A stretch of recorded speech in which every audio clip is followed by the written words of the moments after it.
सन 1700 में मुर्शीद कुली खां पहले ऐसे शासक थे जिन्होंने बंगाल को मुगलों से अलग कर अपना शासन स्थापित किया। बंगाल में इसी श्रृंखला में अलीवर्दी खां ने 1740 में बंगाल पर शासन करना प्रारंभ किया। वह बंगाल के पहले शासक थे जिन्होंने मुगलों को कर देना पूर्ण तरह से बंद कर दिया। 1757 में उनकी मृत्यु के पश्चात बंगाल का शासक 20 साल का सिराजुद्दौला बना। सिराजुद्दौला अलीवर्दी खां की सबसे छोटी बेटी का पुत्र था। सिराजुद्दौला के शासक बनते ही बंगाल में ताज के लिए कई दावेदार आगे आने लगे। उन्हीं में से एक थी घसीटी बेगम, दूसरे थे मीर जाफर जो अलीवर्दी खां की दूसरी बहन के पति और बंगाल के प्रमुख सेनापति भी थे, तीसरे थे जगत सेठ और चौथे थे शौकत जंग जो कि नवाब थे पूर्णिया के। इसके अलावा सिराजुद्दौला का गुस्सैल आचरण भी बंगाल के लोगों को पसंद नहीं आया और उन्होंने अपने कई शत्रु बना लिए। सिराजुद्दौला ने सबसे पहले शौकत जंग को हराया, फिर घसीटी बेगम को राज्य की संपत्ति से बेदखल किया और अंत में मीर जाफर को हटाकर मीर मदान को नया सेनापति नियुक्त किया। ठीक उसी समय ईस्ट इंडिया कंपनी ने बंगाल में अपना वर्चस्व बढ़ाने के लिए कुछ प्रयत्न किए।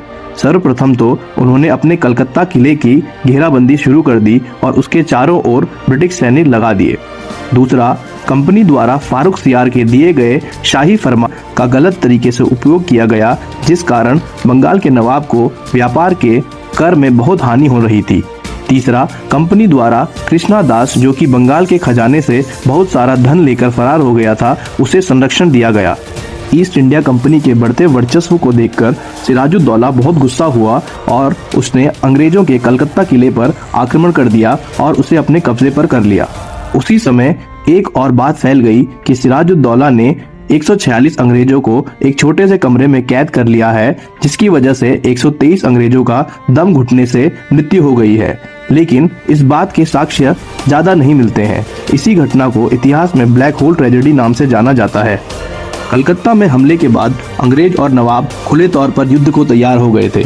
मद्रास से रॉबर्ट क्लाइव के नेतृत्व में ईस्ट इंडिया कंपनी की सेना बंगाल पहुंची और उन्होंने एक गुप्त संधि के तहत मीर जाफर, राय दुर्लभ, जगत सेठ को अपने साथ मिला लिया और मीर जाफर को नया नवाब बनाने के लिए भी तैयार हो गए। 23 जून 1757 को प्लासी का युद्ध हुआ और यह युद्ध महज एक औपचारिकता मात्र ही थी, जिसमें रॉबर्ट क्लाइव के 3000 सैनिकों ने सिराजुद्दौला के 50,000 से ज्यादा सैनिकों को हरा दिया। इस युद्ध ने भारतीय इतिहास में एक राजनीतिक बदलाव की पहल की और ब्रिटिश साम्राज्य की नींव रखी। परिणाम स्वरूप मीर जाफर को बंगाल का नया नवाब बनाया गया और अंग्रेजों को बड़ी मात्रा में धन मिला और अंग्रेजों को इसी के साथ 24 परगनों की जमींदारी भी मिली। इस युद्ध ने ब्रिटिश सैन्य शक्ति की एक झलक दिखाई और यह साफ कर दिया कि भारत में सबसे बड़ी और विकसित सैन्य शक्ति ब्रिटिश सेना के पास है।